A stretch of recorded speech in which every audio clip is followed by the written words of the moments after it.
Hi everyone, welcome back. In this lecture we are going to learn about one of the most important parts of programming, the if statement in Python. We use if statements to make decisions in our code. Let's say you want to check if a number is positive before printing it, or maybe you want to send a notification only when a user is logged in. That's where the if statement helps. It lets you run a block of code only when a condition is true. Here's the definition you can remember.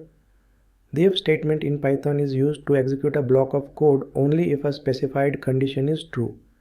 If the condition is false, Python skips that block and continues with the next part of the code.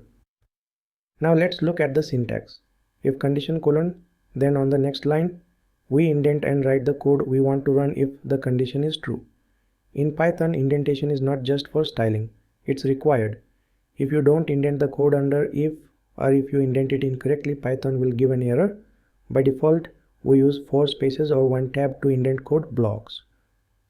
Let's now walk through the flow using a diagram. First, the program reaches the if statement. It checks the condition. If it's true, the block of code under if runs. If it's false, the block is skipped and the program moves on. It's that simple. Alright, let's move to PyCharm and try this out with some examples. Right-click on your project folder, choose New and select Python file. Let's name it if statement demo. First, let's write a very simple condition. Let's type temperature equals 30. Okay. Now let's use if condition to check the temperature greater than 25. So here type if temperature greater than 25 colon. On the next line we indent and type print open parenthesis double quotes. It's a hot day exclamation mark, double quotes, close parenthesis.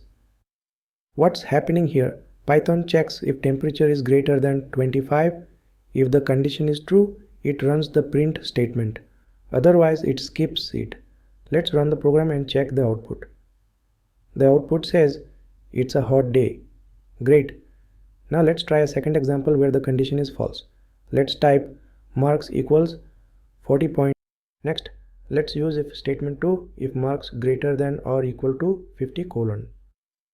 Next, indented block, print double quotes. You passed the test double quotes.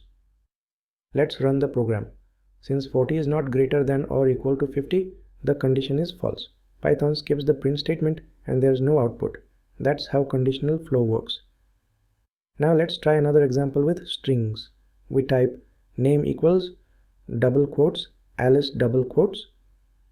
Now if name double equals double quotes Alice colon. Indented block, print welcome back Alice. Here we are using the double equals operator to compare values. This checks whether the name is equal to Alice. Since it is, the message prints. Let's run it and you will see. Welcome back Alice. So to summarize, here's what we've learned so far. The if statement allows us to check whether a condition is true. If it is, the indented block runs. If not, it's skipped. Indentation is required. Python won't work without it. We use comparison operators like greater than or equals to form conditions. And this lets us control the flow of our program. Alright, let's now wrap up. In this lecture, we focused on the if statement only. In the next one, we'll explore if else and how we can handle both true and false cases. Thanks for watching, and I'll see you in the next one.